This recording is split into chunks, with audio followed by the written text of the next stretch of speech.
নিয়ে নিয়েছি একটা ফাটানো বেল। এবারে চামচ দিয়ে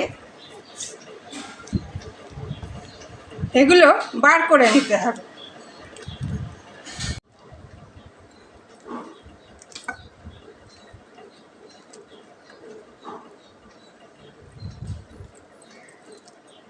বেলের শাঁসটা পুরো বার করে নিয়েছি। এর মধ্যে দিয়ে দিচ্ছি পরিমাণ মতন জল।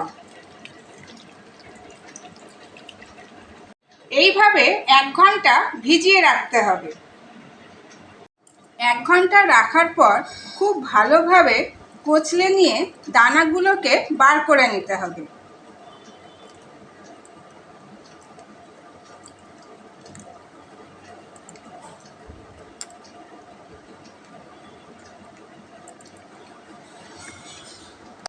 হাত দিয়ে ভালো করে কচলে কচলে এইভাবে দানাগুলো বার করে নিতে হবে।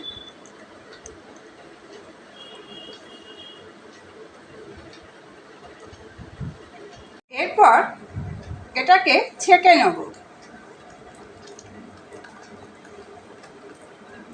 কড়াটা খুব ভালো মতো গরম হয়ে গেছে। এর মধ্যে দিয়ে দিচ্ছি বেলের রসটা।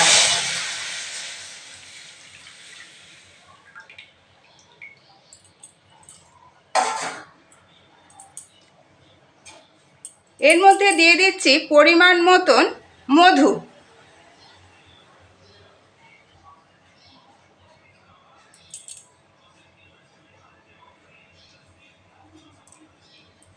দিয়ে খুব ভালো করে নাড়তে হবে।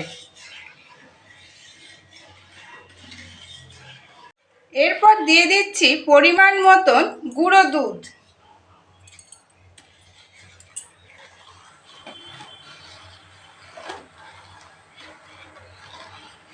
দিচ্ছি এলাচের গুঁড়ো।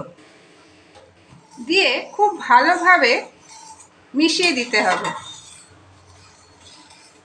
দিয়ে দিচ্ছি পরিমাণ মতন গাওয়া ঘি।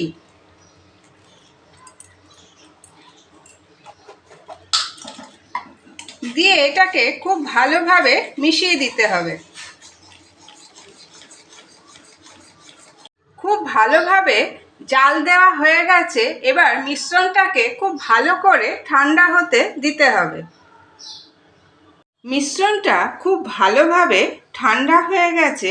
এবার এটাকে আমি লাড্ডুর শেপ দিয়ে নেব।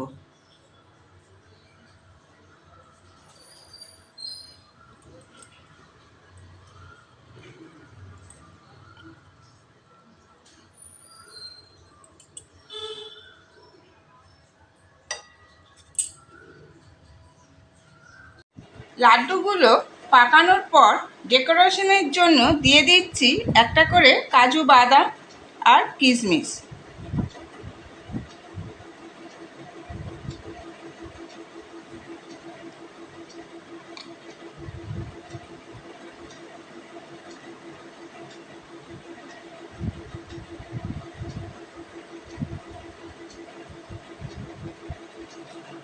তৈরি হয়ে গেল বেলের লাড্ডু।